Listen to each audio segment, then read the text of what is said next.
Alright, friends, today we are starting lecture series, and today is the first lecture on the topic one of my friends suggested is are judicial reforms really needed in India?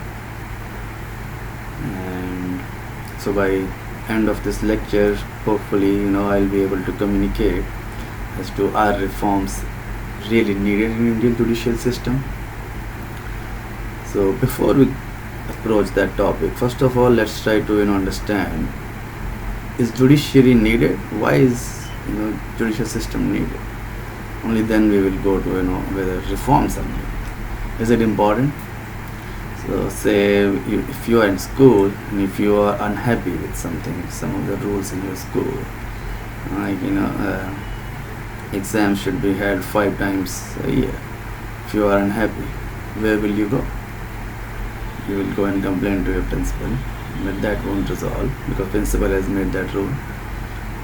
So the only option is you go to higher authorities, or if they also say we trust your principal and whatever rule he has said is according to best teaching principles, you are still unhappy, what can you do? You can go to courts. If you are in college or university, you are unhappy with certain things, like in JNU, you are unhappy with what happened in Delhi or what was happening with freedom of expression. They were started protesting. So why didn't they go to courts? Can they go to courts? If you are working somewhere, or if you have a business, you have opened a chain, or you are working somewhere, you are unhappy with either your employer or your neighbors or your establishment or your state government, or there's some of the rules, or even somebody else, your next door neighbor is taking undue advantage of certain aspects which you are not happy with. What can you do? You will go to courts. What is the alternative of not going to courts? What's the alternative? Either you start protesting, you start doing peaceful non-violent protests, you start sitting outside, lock your shop, lock your office, sit outside your office or your shop or your school or your college and keep protesting and hope that somebody notices you, or you ask some of your friends around, you gather them and you go and start fighting with either the office or in the dean's office or your employer's office or your principal's office or wherever, but they are not really who can change the rules, and that's not the way to go. What is the alternative? You go to courts. Now why people are not going to courts? Because they don't trust the system. They go to courts when they really have to, when they have to pay a fine, or when police have charged them with something. Only then a person tries to go to court. Other than that, we try to avoid it as much as possible. What is the implication of that? The implication is that you have to keep your head down. You have to keep looking down and just try to live your life. You can't change anything. Either you go on streets and start protesting, or you become violent, which we generally don't. We are Indians, right? We are not that violent by nature, some exceptions apart. So what do? We try to avoid courts as much as possible, right? Because we know once we go to court, it will take not months, not a year, years, even to get through the lower court. And if God was having mercy on you, your complaint gets resolved in the lower court after years of litigation. It will get stuck in higher court, in the division court, at district level. And when they give a justice, they give a judgment, it can take years to go through higher court. It will take again years to go through Supreme Court, unless and if you are the lucky one, Supreme Court or the High Court or take so much notice of it, and they take particular interest in your case and they try to fast track it. Or if Your case is as important as Sushant's case. People will take notice, and it will try to go through, a little bit faster, only till the point, media has its attention on it. If not, it will again fade away. How many, cases have you heard that got resolved in a meaningful time frame? And so, you will never hear this expression in our country as to "I'll see you in court." No one says that. Why? Because no one believes that even if they approach the court, even if they have justice on their side, they will get it. Because they know, they sure do. They hear from the neighbors, they hear from the people around, they hear that courts here are just a way for the namesake. They are not here to do any resolution. They are here to frustrate us. They are here to frustrate civilians. They are here to, just give you a nodal agency, and you will keep, approaching them. You will spend money on through lawyers, through investigative agencies. Even if it's a civil suit, it will take years for you to get a judgment, and then things get moving. There are 90,000 cases across India on which judgments are given, and the party who had to act on it, they didn't follow the judgment, and so the contempt notice is against them, and there are 90,000 contempt cases on civil cases are pending. Now, if you were the lucky one, lo and behold, and even then you got a judgment, even then you can't really implement it, because if the other party says, I don't care, you go and approach the court again that I don't care about it. It will take again years for court to make a judgment again on the same thing, and ask the police or some other agency to get the judgment implemented. This is the state of our democracy. One of the finest democracies, right? We can die for it, right? It is our democracy. Now, so the question, are reforms really needed in Indian judicial system? Now, let me give you some stats. So that was, preamble to whether, we need courts and whether people go to courts or why they don't go to courts. So, if no one is going to court, we definitely need some reforms. An incident came to my mind just now. When I was in school, I was in 7th grade. One of my teachers, and he was not that disciplined teacher, and he would come late. He would sometimes bunk the class, and students will have a good time.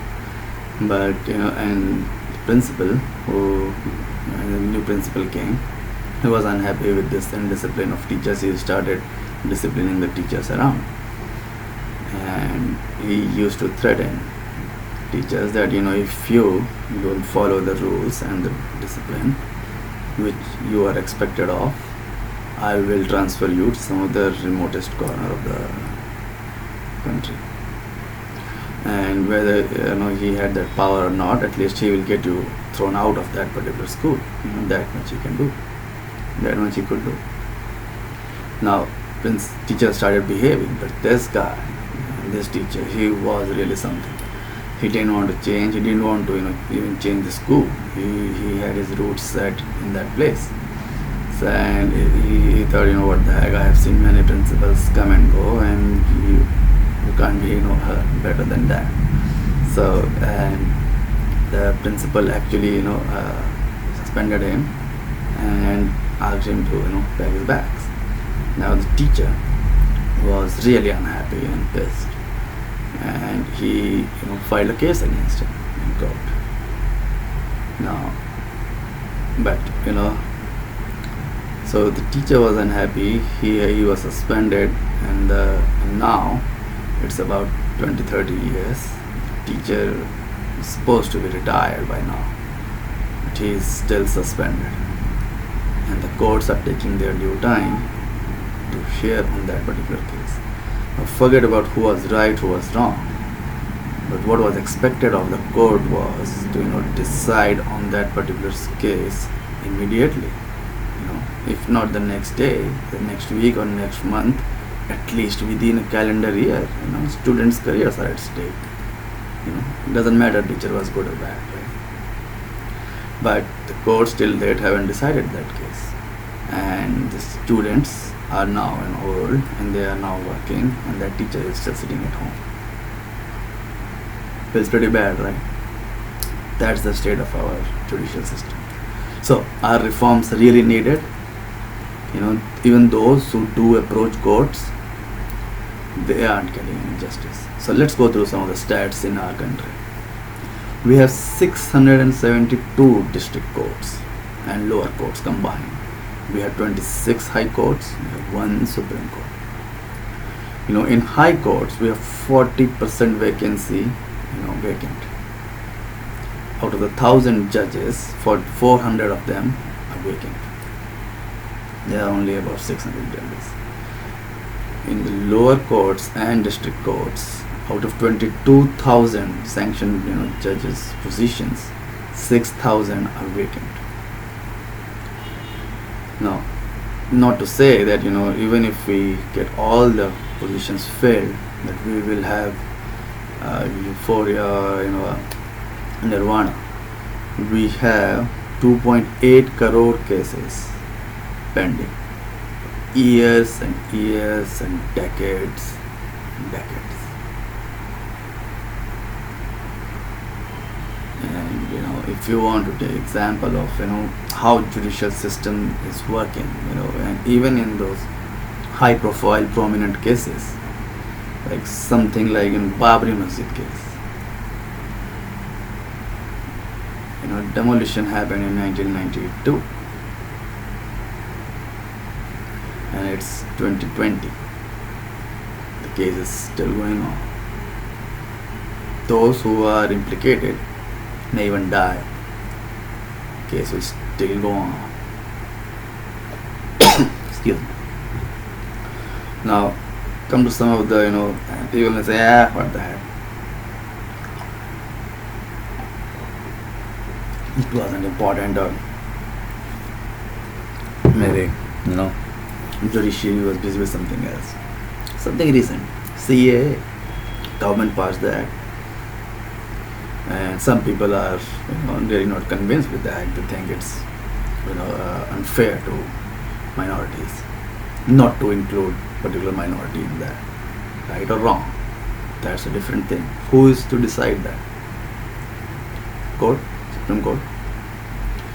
Article 370 revocation, and putting Kashmiri leaders in jail. 1 year they are in jail without any cause through a draconian law. Who is to decide on whether it's right or wrong? Court. They are taking their time. They are not in a hurry. Doesn't matter whether they're rot in jail, whether they're rot in their own home custodies, or they are free to go. Courts are taking their own time. It's said justice delayed is justice denied, and the courts must realize. And not even courts, it's people who should realize that you can't turn the clock back. You can't give those people who have rotted in jail for a year without any cause. You can't give them that 1 year. Are you giving them their salaries? Are you giving them any employment benefits? Are you giving them any health benefits? Are you giving them any rations? How are they supposed to run their homes? What about CA? What about Babri Masjid? What about so many litigations which are rotting in jail, without rotting in in courtrooms, in their storage rooms? In Uttarakhand case, when Modi government they sought the Congress state government, the governor they passed the president's rule. For 6 months, Supreme Court decided that it was illegal. And in some of these cases, Supreme Court are really sharp, and they try to be proactive. So they decided in 6 months that it was illegal and they can't do it. So they said we can turn the clock back, and they said all the decisions taken by the BJP government, the BJP state government, in those 6 months are null and void, and Congress will take over back. The process will go back to 6 months, etc. Now, what will happen to those schemes which are launched during those 6 months, those salaries which are paid in those 6 months, the people who suffered during those 6 months, the schemes which are implemented, executed, and even disbursed, and monetary benefits are looted? What will happen to that? And those who got denied because of delayed action, who suffered because of it, what will happen? They will go to courts for more litigations. Will courts listen then? Will they do a judicious, speedy trial then, or will it take again years to turn the clock back? So it's maybe in the Supreme Court's mind, they can turn clock back. They can't. You can't stop time. You have to act fast. And if you are just waiting around for governments to give you those power to have more judges, to improve the infrastructure, or whatever the logjam is in your own judicial system, if you are waiting for governments to do that, it's not going to happen. You have to reform yourself. Each institution has to reform itself. You shouldn't wait for some very, very honest and God-sent government or leader to come and reform the judiciary. Even our forefathers, when we got independent, didn't really bother about judiciary. We inherited the same system which was in place from Britishers' time, and we continued through that system. Now, were Britishers interested in doing a speedy justice to Indians? No. They wanted litigations to continue for years. They had no hurry, and whatever cases were prominent, they knew how to fast track them, right? And our forefathers, in their own wisdom, and God gave them pace, they continued with the same institution. And the one thing where I really get disappointed with our forefathers of independent India is that they didn't change any institution. It was like passing the baton from British government to Indian leaders. We didn't change any institution. We sure made a constitution, but we tried to have continuity. For whom? For what? Why didn't we did sweeping reforms in all the fields? Like police reform was not done, IPC was not reformed, judiciary was not reformed, as if the whole country was running smoothly. We were just upset with some white faces or Britishers, and we just wanted some brown people to sit in the government, and that's what actually happened. It's independence for whom? Independence for rich and upper middle class. That's it.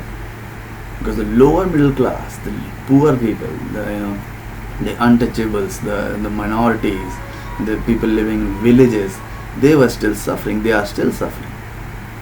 The health system is not improved. The education is still in shambles. Everything is and why? And independence for whom?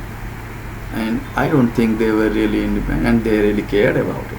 Independent mattered only for rich bureaucrats, upper middle class, because they were the really ones who were suffering. Lower class and ultra lower class and those people, they were suffering under Hindu rulers before Mughals came. So they were looted, and they were suppressed, oppressed even then. When the Mughals came, Baba came, Akbar came, and they were suppressed even then. Then the Britishers came, they were suppressed even then. And when the independence happened and our politicians took charge, and they were suffering even now. So it's not really independence for them. It's independence for those select 5 or 10% people of India at that time, who thought that they had to really bear the brunt of shame, or of being slaves, or of being living in a imperialistic living in a slave country. So they were really worried. Not the lower strata. They weren't worried about it. They were always oppressed and tried by the people living higher up. So anyway, the point is, Now, when we were getting independence, whole leadership should have started looking at each institution through a microscope, and when we create new institution, create new benchmarks, everything was rotten in our country. How could we just next day decide that today, from today, from 14th August midnight, we are independent, the whole thing will continue as it is, and after 2-3 years we now have a new constitution, the institutions will remain same, and this is how things will work from now onwards. Nothing really changed. And that was the golden opportunity when we could have reformed our police, we could have reformed our health system, our education system, created new systems, created new institutions, created new judiciary. Some people say, why do we have only one Supreme Court? We can have 4 Supreme Courts, right? 4 different places. We can have one in Chennai, one in Kolkata, one in somewhere in Mumbai, and one in Delhi, Allahabad. So that people don't really have to travel all the way to Delhi to argue court or attend cases in Supreme Court over there. And the Supreme Court, the one Supreme Court, there are merits to have only one. So even if you don't want that, you can have benches in 4 different places. High courts can have 50 benches, and we should have thousands of judges moving around across the country, across the cities. We should have courtrooms everywhere. Because we don't want people to not have faith in judiciary. We want people to, whatever they are upset with, if they are upset with someone's freedom of expression, they should be willing to go to court. If they are upset with someone parking in their own place, they should be able to go to the court. They should be able to complain and get it resolved immediately. If not, then it's the rule of lathi and protest and thugs. Then the whole system is running on God's grace and on borrowed time. It's waiting to be imploded. What would people do who are upset with CAA law if not protest on the streets of Delhi? And then a lot of people were arguing on TV debates that it's bad, and why are they protesting? They are usurping rights of other people. And I agree, there are merits on both sides. But realize the fundamental thing here is that the judiciary takes years, decades. No one has got faith left in judiciary. The only way they understand is having protests in country throughout the year, throughout any place, to the protest, because maybe then someone will listen. And thick politicians who have thick skin, they know when to listen and when not to listen, when to ignore and when to intervene, and when to have lathi charge and when to let it continue. So they are smart, they know. So anyway, are reforms really needed? So who will do it? The Supreme Court has to realize that no government has interest in doing the reforms. Why not? Because in 80% of the cases, major litigant in India is government. And central government and the state government. They know how to use this system.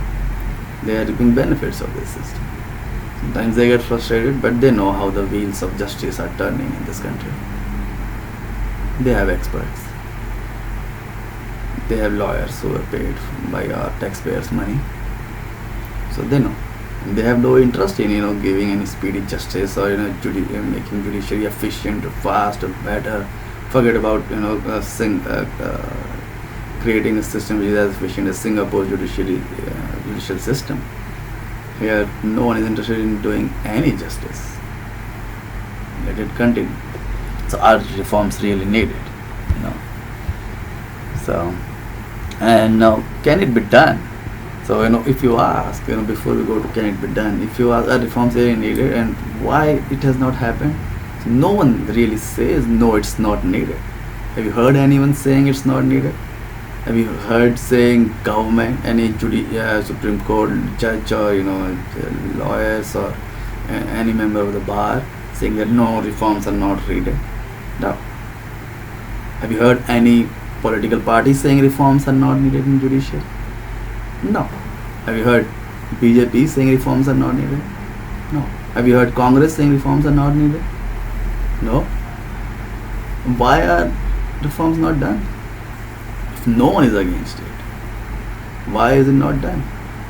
There have been committees after committees of esteemed judges, Supreme Court Chief Justices, which are formed We have given their detailed recommendations. They are just not being implemented because they don't care. They don't care. Who cares? People. Because we are the one who are suffering, right? But we also don't realize that the one thing which can change the destiny or the face of our country is the judicial reform, is the faith in judiciary, is the speedy justice. Civil suits, the contract laws, the employment laws, there are so many matters. Arbitrations are held up for years. If only we unlock this, speedy justice, the potential of India will be unlocked. Now, after COVID-19, virtually overnight, video conferencing facilities was set in Supreme Court, in High Court, even some in the district courts, and some lower courts have also started adapting to it. Litigants are applying through written pleadings. Courts are allowing e-filing of documents. Digital payment systems are set. Court-approved virtual wallets are there. Court fees are being paid remotely. Lawyers are arguing through video conferencing. So things can be done. So there is still hope. There is still light at the end of the tunnel. But we really have to push. So some of the ideas on what can be done. Now you will say that you have been arguing so many early reforms needed, and we get it, we need it. So what can be done? Now, and there are two approaches. One is top down and one is bottom up. So in terms of bottom up approach, we really need lakhs and lakhs of district courts, lower courts, and because crores of people come in contact to lower courts first. So a high level team should visit each lower court every month to ascertain what is lacking in terms of infrastructure, the facilities, how many cases are pending, and what is the status, why is it pending, and keep a check on that. So we need to have a body of committee who will keep a check on each lower court's status and its infrastructure needs, its number of cases pending, why it's pending, and there should be a case management to reduce workload. Each judge should be managing cases like how doctors manage their patients. So each judge should be managing each case as case management. There are softwares. We should implement that. Independent body of maybe retired judges who are very, very scrupulous and diligent on making sure that no case is being delayed for whatever reason. We want each case to be once the investigation is done, if it is a criminal case. Otherwise, in civil suits and contract laws, each case needs to be disposed of in max 3 months. That's the skill that we need to really create India, a new India for 21st century. We need a 3-month disposal system, and then they can approach a division court or district court and then high court, and within 6 months it should be done, and then this should be implemented. That's the level of efficacy that we need in judiciary in our country. There are pre-litigation process which we can set to discourage frivolous litigations, to conserve court's time. More judges needs to be appointed, more facilities needs to be created, hands down. We should double or triple our budget for judiciary, because this is the one institution, unlike other institutions. If this institution is functioning at its best, I think it will reform and change everything in our country. Written advocacy should be allowed to waste time of courts, to discourage wasting time of courts. More benches needs to be set up. There should be prescribed time limits for all cases. The alternate dispute resolution ADRs should be set up in the field of arbitration for civil cases, for contract laws. So there are these many ideas, and there could be more, and I have just taken top ideas which are on top of my mind, but then there are detailed recommendations given by esteemed committees, esteemed judges, which we should start pressuring our governments to reform our judiciary. It is needed for laying the foundation of a new India, for 21st century India. We need a new judiciary. So are judicial reforms really needed in India? My answer is heck yes, and it's overdue. And if we don't push for it, we are going to suffer. So vote for yes. Vote yes for judicial reforms. Thank you very much.